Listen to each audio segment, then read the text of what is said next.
Coimba Informa. Estamos de regreso con mucho más en Coimba Informa, hoy tocando temas de interés en materia económica. Tenemos como invitado al economista Ricardo Berríos, actual presidente de FEDECámaras en el estado Trujillo, quien sostiene una conversación con el licenciado Nelson Monreal. En esta segunda parte de la entrevista abordaban temas como la desconfianza, la seguridad jurídica y la propiedad privada. También hablaban sobre los recientes anuncios efectuados por el Ejecutivo Nacional sobre la implementación de un sistema de pagos internacionales a través de una canasta de moneda. Conozcamos más acerca de este tema en nuestra sección Conversando con.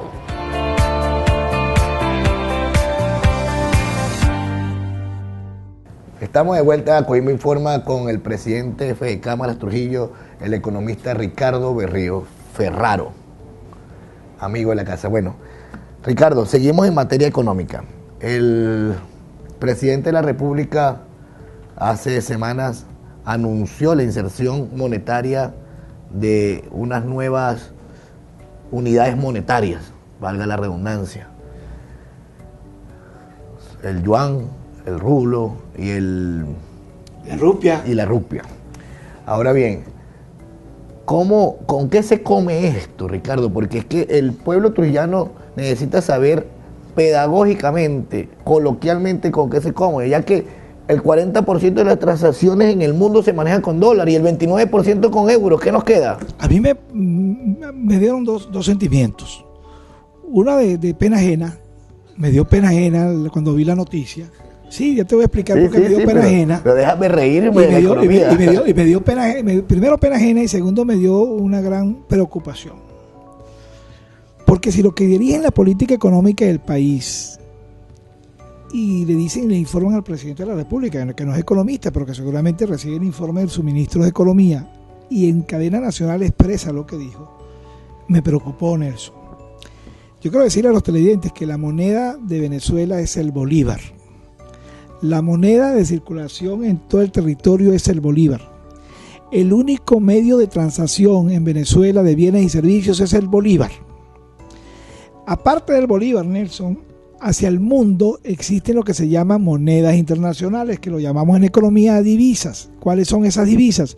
El dólar, el yuan, el yen, el euro, la rupia, libra esterlina, pesos colombianos, entre otros.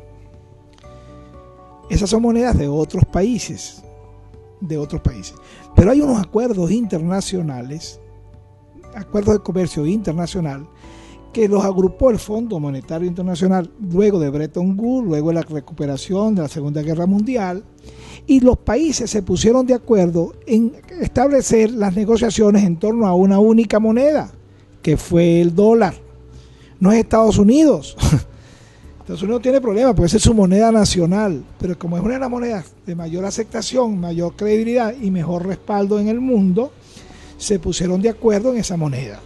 Entonces, todas las transacciones en el mundo, el 89 a 90% de las transacciones en el mundo se realizan en dólares. Pues por eso, Nelson. Otras transacciones se realizan en euros, otras transacciones se realizan en yuanes y otras en rupias. Pero todas convergen a una convertibilidad del dólar. Es decir, si tú estás trabajando en yuan, inmediatamente tú haces la convertibilidad, ¿cuánto equivale un dólar a un yuan? Eso es así, porque la moneda de convertibilidad mundial comercial es el dólar. Al final vamos a perder más. Bueno, claro, pero el gobierno puede decidir unilateralmente. Digo yo por la triangulación. Ya te voy a decir por qué vamos a perder más. El gobierno puede decidir unilateralmente hacer sus transacciones y vender sus servicios y vender sus activos en la moneda que él quiera. El gobierno puede decir, yo vendo petróleo en sucres, una moneda virtual ecuatoriana, lo puede decir. El gobierno puede decir, yo vendo petróleo en yuanes, yo vendo petróleo en rupias, yo vendo petróleo en euros. Eso no hay problema. Yo no veo el escándalo. Pero cuando a mí me dicen que eso va a solucionar el problema económico de Venezuela, cuando a mí me dicen que eso va a solucionar el problema de exportación en Venezuela, eso es una mentira muy grande. Porque sucede que las rupias, los yuanes, los dólares y los euros, para que ingresen al país, Venezuela tiene que exportar. Y el problema de Venezuela es que no producimos para exportar. Y solo podemos obtener divisas por dos vías. Una por préstamos internacionales, Nelson, y 2 por venta de bienes y servicios en forma internacional. Entonces, a nosotros para que nos lleguen euros, nos lleguen rupias o nos lleguen yuanes, tenemos que vender bienes y servicios en el exterior. Y ese es el problema, amigo televidente, que no tenemos dólares porque no tenemos que vender en el exterior. El sector privado fue diezmado, el sector privado fue eliminado y el sector venezolano petrolero, que es del Estado venezolano, está en una capacidad ahorita de menos de un 30% de lo que fue en sus años. Así es, presidente. Bueno, y tomándole la palabra, pues en el mejor de los casos, nosotros exportábamos 8 mil millones de dólares, en el mejor de los casos. O sea, así, y comparándolo con México, que exporta 120 mil millones de dólares. Una cifra que tengo recién salida del horno, Nelson. Me parece también una torpeza, por eso te digo la torpeza, porque te quiero decir que el 95% de las exportaciones de Venezuela que se pagan en efectivo en materia petrolera se le hacen a Estados Unidos. Y Estados Unidos no puede pagar en la moneda que quiera. Si Venezuela le dice al gobierno de Estados Unidos que le paguen yuanes, júralo que el gobierno de Estados Unidos le paguen yuanes. ¿Cuál es el problema? Si le dice que le paguen euros, le paguen euros. Porque estás hablando de un país que tiene una estabilidad monetaria y cambiaria y política económica muy firme. Eso no tiene problema, el problema lo tenemos nosotros. Pero en la triangulación perdemos. Por supuesto, si tú recibes yuanes por el término de vender petróleo, cuando tú vas a comprar bienes a Argentina, bienes a Colombia, bienes a México, bienes a cualquier parte del mundo, ahora sí, los comerciantes te van a decir, yo no te acepto yuan. Y si te acepto yuan, te cobran una comisión por convertibilidad, que eso es válido también. Como el famoso, la comisión FLAC, cuando tú pides un financiamiento bancario, es lo mismo, una comisión por cambio internacional. El gobierno en materia económica de verdad es buen astronauta. Ahí se lo voy a dejar. Vamos a entrar en otro tema que es muy importante y que tiene que ver con el tema económico también. Porque es interesante el analizar estos temas geopolíticos que están pasando en el mundo, y Venezuela es una parte importante en esta situación. El bloqueo económico de Estados Unidos contra Venezuela, ¿cómo nos afecta directamente? Primero, corrigiendo un tema importante, Nelson, para que le aclaremos a la población. Estados Unidos no bloqueó a Venezuela. Ok, es bueno que Estados Unidos no bloqueó al pueblo de Venezuela. Estados Unidos bloqueó a 50 o a 60 personalidades en las cuales él consideró, el Estado norteamericano, no lo estoy diciendo yo no tengo ninguna prueba que me lo asemeje, que están incursos en hechos que ellos califican como no aptos para que visiten a Estados Unidos, y no aptos para que hagan transacciones en la moneda norteamericana, y eso es un problema de esas personas en forma individual con el Estado norteamericano. Eso sí lo hizo. Canadá. Lo que pasa que es lo siguiente. Recuerda que también entre las medidas se afectó al presidente de la República. Y el presidente de la República es el que autoriza los bonos y el que representa la República de Venezuela.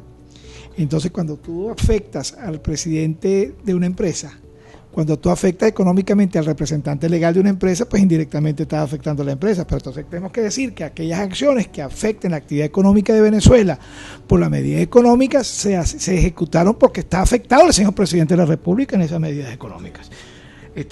Ahora, muy bien, yo he dicho siempre, y lo dije aquí en un programa, existen dos acciones de los gobiernos internacionales, de las potencias internacionales. Una tema militar, y la otra es bloqueo económico.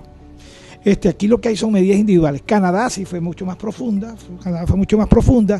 Se está hablando de la Unión Europea con medidas más profundas, pero también se está hablando, Nelson, muy seriamente en estos últimos días de un famoso bloqueo o embargo petrolero. Ya eso sí sería más grave. Eso sí sería muchísimo más grave. Pero tenemos que entender que no es que los barcos venezolanos van a salir, se lo van a agarrar, no. Probablemente cuando hay la traducción del inglés al español cambian la terminología. Embargo significa que Estados Unidos va a decidir no comprarle más petróleo a Venezuela, y Venezuela obtiene 11.300 millones de dólares anuales por el petróleo que le vende Estados Unidos. Entonces simplemente van a desaparecer de las arcas de Venezuela 11.300 millones de dólares, y vamos a ver a quién le podemos vender ese petróleo, porque el resto de lo que le vendemos... ¿Qué es el mayor comprador? No solamente el mayor comprador, que Estados Unidos y la India son los únicos que le pagan en efectivo a Venezuela, los más confiados por pago de deuda. Entonces eso sí nos generaría una crisis crisis. Eso realmente sí nos puede generar una crisis, pero es que ellos van a decidir unilateralmente y soberanamente no comprar. Ellos pueden comprar petróleo al que quiera, como nosotros soberanamente podemos decidir no venderle más a alguien y venderle al que nosotros queramos. Ricardo, ya para terminar, quería que me tocaras el tema, el tema de la confianza, el tema de la seguridad jurídica, del derecho a la propiedad en Venezuela ha estado totalmente destruido. ¿Cómo recuperamos confianza otra vez? Mira, ¿y tiene el potencial Venezuela para salir adelante económicamente y en cuánto tiempo? Sí. Para terminar este programa. Te quiero decir algo porque lo hemos hablado con técnicos en Fedecámaras permanentemente. Mira, la semana siguiente de que amanezca en Venezuela un gobierno serio con el que se pueda conversar, la semana siguiente en que Venezuela nombre autoridades en materia económica, en instituciones que dirigen la política económica en el país serias, con las que se pueda conversar. La semana siguiente que nosotros veamos políticas económicas serias, como por ejemplo una revisión de la unificación cambiaria, comenzar la revisión de la unificación cambiaria, una revisión de la estructura de costos de las empresas y una revisión clara, aguas abajo y aguas arriba de la estructura de costos de las empresas. El control de precios. Cuando empecemos a revisar la ley de tierras, donde se le permita al productor ser de nuevo propietario de su tierra para que luego invierta en las tierras. Cuando veamos esas señales, te aseguro, Nelson, que por arte de gloria y magia comienza el rescate de la confianza. La confianza es bilateral. Ahí comienza la confianza. No solamente necesitamos la confianza, Nelson, unilateral y venezolana, necesitamos generar confianza hacia afuera. Aquí se necesitan 45.000 millones de dólares, Nelson, para reactivar el aparato productivo nacional. 45.000 millones de dólares que no los tiene el país. Dije la cifra anterior, 11.600 millones por la venta total de petróleo. Nosotros necesitamos 45.600 millones para arrancar la reactivación del aparato productivo. ¿Y cuánto es el estimado que se han llevado los corruptos en Mucho Venezuela? más de 100.000 millones de dólares. Son 3 billones de dólares que están desaparecidos de la actividad económica y que en estos días la señora presidenta de la Asamblea Nacional Constituyente, a una emisora de Al Qaeda, Al Jazeera creo, no supo contestarle dónde estaba ese dinero. Y nosotros también los empresarios nos lo hemos preguntado. Yo escuché a John Magdaleno hablarnos de una cifra casi de 400.000 millones de dólares. Sí, estamos hablando de eso es lo desaparecido, pero estamos hablando de que lo que produjo Venezuela en estos 18 años son 3 trillones de millones de dólares. O sea que si agarramos esos corruptos, Ricardo, y le traemos nada más solamente el 15%, pagamos, el 15%. Reactivamos la actividad económica en el país. Ahora te quiero decir, bueno, señores, acuérdense dónde están todos esos metidos para que los agarremos. Existe una clara violación de la ley. Yo digo que aquí la Asamblea Nacional Constituyente no era necesaria. Aquí tenemos artículos del artículo 112, 113, 299 al 340 que nos permiten actuar. Propiedad privada es fundamental, respeto a la propiedad privada, pero sobre todo el respeto a la democracia, a la libertad, al libre albedrío. Ricardo, gracias por estar con nosotros. Gracias a ti, Nelson. Ojalá el tiempo de televisión sea más largo para seguir hablando de tantas políticas económicas y bueno, que el trujillano conozca de buena fuente lo que está pasando con la política económica del Estado. Señores, como siempre termino mi programa diciendo que el peor acto de corrupción es ejercer un cargo para lo que usted no es competente. Sigan con nosotros, esto es Acoimba Informa.